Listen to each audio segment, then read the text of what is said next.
welcome to this edition of College Central. I'm Ryan Lavner. Pleased to be joined by my good buddy and former colleague at Golfweek.com, Lance Ringler. And Lance, let's jump right into it. There's only a few events remaining, of course, in the fall college golf schedule. Give me a team or two that's really impressed you this fall. Well, I think the interesting thing about this fall so far, Ryan, is there's not a dominant team, and there's a lot of teams that come to mind when you start talking about teams that may have a chance to be in the mix next spring. A couple teams that jump right out. North Carolina's had a tremendous fall under head coach Andrew Sapp, who's got his feet settled in after leaving Michigan. And Andrew's done a great job. They're a team that's nearing the top 10. But I think the biggest surprise for me, and I don't know why it is, but it's LSU. LSU's a team that had an up and down sort of year last year, really came on late and played really well at the national championship. A lot more was expected of that team last year, and they end up living up to it in the end. And then this year, losing a couple really good players, I just felt like they might slide a little bit. But they've come right out of the gate this year, and in our Golfweek Sagarin rankings, we have them ranked third right now, and I think they're probably one of the big surprise teams and maybe feel like they have a chance to do some real damage again this spring, Ryan. And Lance, of course, the Tigers were a team when you and I were talking in the summer trying to go over our top 10 rankings. That was a team that you weren't really sold on. I wanted to put them 8 or 9, something like that, and you were not totally convinced. So I really like the way the Tigers are playing this season. Two other teams that I think have some national title aspirations after some pretty strong falls. Oregon went 3 for 3 in their first 3 starts of the season. I'm not sure you or I both expected that to happen so far. And how about Florida State? That was another team that we both did not have in our top 10 rankings. They have gone 2-2-1-1 in their 4 events this fall.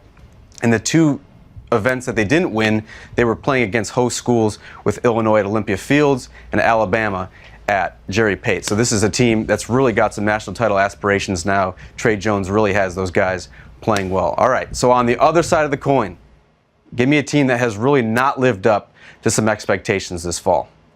Well, I think you have to start with Oklahoma State. I think the expectations are always high in Stillwater. This is a team that had a chance to win it all last year. Heck, they've had a chance to win several championships in the past 5-6 years, and I think a lot was expected out of them this fall, and they have not gotten off to a good start. They finished 8th in their first tournament, which was last out in California. They have a 14th place finish. They don't have a top 5 yet. That may change soon. Obviously, they have a chance maybe to win this week at the Royal Oaks. But also we have to remember they've only played 3 events. The college season's typically 10, 11, 12 events. So it's only a fourth probably of their season. And they have good enough players there to get it turned around. But I think at this point in time, I think I would look at Oklahoma State as being a little bit of a surprise of not playing very well to this point. Couldn't agree more. They are my preseason number 1. The Big 3 just has not played well, but this is a long season, a long way to go. All right, Lance, most impressive individual performance. Who you have your eye on? I think coming into this season, there's, like I said, there's so many players, there's so many good players in college golf, and there's always a few players that surprise us. But one player who's really, I think you have to look at Stanford's Maverick McNeely.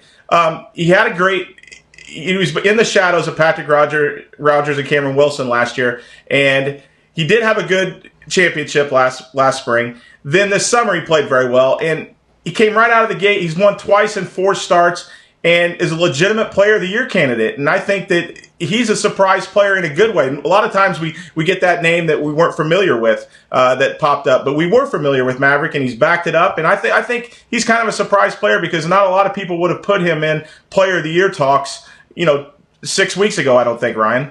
Absolutely. He is single-handedly powering Stanford to the top of the rankings. And right now, and Stanford actually is playing some pretty good golf this fall. I'll give you 2 names, Vanderbilt's Hunter Stewart and Carson Jacobs. That duo has not finished worse than 12th during the fall season. Hunter Stewart, of course, also has 2 victories, including one last week at the Tavistock Invitational. Well, Lance, we could probably talk forever, but that's all the time we've got for today. Appreciate you joining us on this edition of College Central. And if you want more news on college golf, be sure to log on to golfchannel.com/College Central. We'll see you next time.